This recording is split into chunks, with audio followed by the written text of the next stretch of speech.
Good morning po mga kababayan, mga kaibigan. Andito po ang masarap na baboy, sariwa-sariwa, bagong katay. Ano po pangalan nito?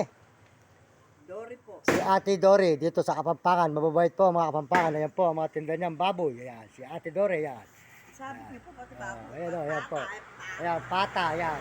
Ayan po, masarap po yung nilagang pata mga kababayan, mga kaibigan. Ayan, dito po kay Ate Dory. Ayan. Fresh Ayan. na fresh. Fresh na fresh po. Ayan, kung gusto po nyo ng mga buto, mayroong buto-buto. Ayan, ayan. Pata, ayan. Sarap po ng pata ni ate, ayan. Nakikita ko ba yun? Ayan. Makikita po nyo, Mario Mendoza vlog. Maya-maya lang konti.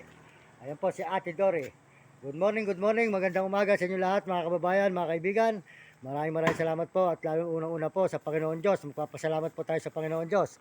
Kasi po ang Panginoon, ay, nakatagpos po tayo ng Maynila. At tayo po ay nakatulong na sa mga kapwa natin doon sa lansangan. At nakabili pa po tayo ng bike at saka po radyo. At saka po ito cellphone nito ate. Nabili ko to ate. Kaya bago eh. Ayan, nakabili na po tayo ng cellphone. Kaya salamat po sa mga tao sa Tandansora, si Jim, Nabaliches, mga kababayan. Ayan, maraming salamat po. At ngayon po, andito tayo ngayon sa Pampanga, Bahay Pare. Malapit po sa aming baryo. Ayan. Ayan po, si Ate Dory. Ayan po, kanyang tindahan. Tagal-tagal natin konti. Baka masarap pa nga manood eh. Mga anak mo eh. Ayan, masarap pa manood. Ayan. Nakikita pa. Ayan, ayan po yung karne ni Ate Dory. Ganda po ng ano niya oh. Sariwan-sariwa. Ayan po. Kita ng baboy. Ayan pata. Ayan po.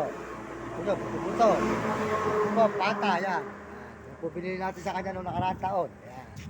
Ayan, marami po sa tinda. Oo, nakaraang taon lang. Isang pata yun. Oo. Noong nakaraang December. Oo. Ikaw nandiyan pa kaya kasama pa anak mong babae, di ba anak mo yung babae? Sa kanya ko binigay yung bayad eh. Oh. Yan, si Ate Dory. Oh, yan. Ganitong oras pa uwi niyo. Oo, ganito na, umaga. Umaga yun. Yan mate, bibili ko sa inyo isang pata uli. 500 ang binayad ko sa inyo eh, 500 eh. Ayan. Ayan, tagal-tagal si Ate Dory, yan.